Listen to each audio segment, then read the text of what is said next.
ஒரு போர், ஒரு திடீர் முடிவு. இதுக்கு பின்னாடி இருக்கிறது $20 பில்லியன் மதிப்புள்ள ஒரு தாக்குதல். கத்தார் எடுத்த இந்த அதிர்ச்சிகரமான முடிவு எப்படி ஒரு போரோட போக்கையே மாத்துச்சு? வாங்க இத பத்தி விரிவாக பார்க்கலாம். யோசிச்சு பாருங்க, மத்திய கிழக்குல அமெரிக்காவோட மிக முக்கியமான கூட்டாளிகள்ல ஒன்னு கத்தார். அப்படிப்பட்ட ஒரு நாடு ஏன் திடீர்னு ஒரு முக்கியமான போர்ல இருந்து பின்வாங்கணும்? இந்த ஒரு கேள்விதான் இந்த முழு புவிசார அரசியல் புதிரோட மையப்புள்ளி. இதோ அந்த பிரேக்கிங் நியூஸ்.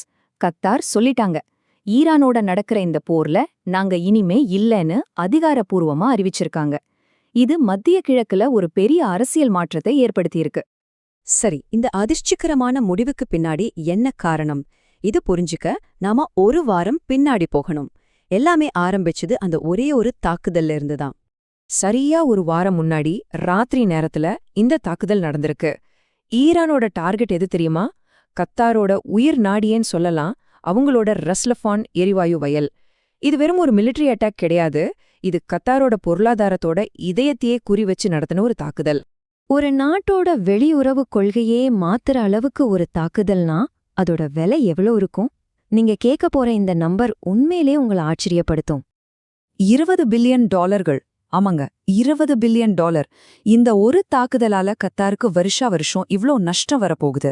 இந்த தொகை எவ்ளோ பெருசுன்னா பல சின்ன நாடுகளோட ஒரு வருஷ பட்ஜெட்டையே இதை தாண்டிடும்.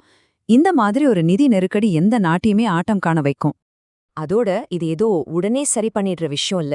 இந்த சேதத்திலிருந்து முழுசா மீண்டு வரதுக்கு 5 வருஷத்துக்கும் மேல ஆகும்னு சொல்றாங்க. அதாவது இது ஒரு தற்காலிக பிரச்சனை இல்ல, ஒரு நீண்ட கால பாதிப்பு.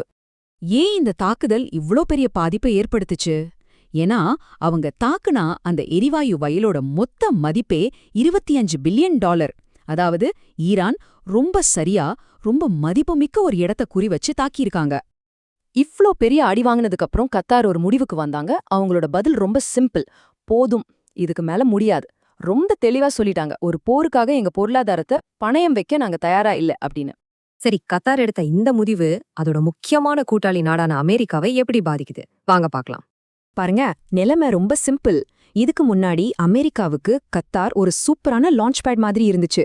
அங்க இருக்கிற அவங்க மிலிட்டரி பேஸ்ல இருந்து ஈஸியா ஈரான் மேல தாக்குதல் நடத்த முடிஞ்சுது. ஆனா இப்போ அந்த கதவு மொத்தமா மூடிருச்சு. இது அமெரிக்காவோட ராணுவ சக்திக்கு மத்திய கிழக்குல கிடைச்ச ஒரு பெரிய அடி. ஆனா கதை இதோட முடியல. இதுல ஒரு சின்ன ட்விஸ்ட் இருக்கு.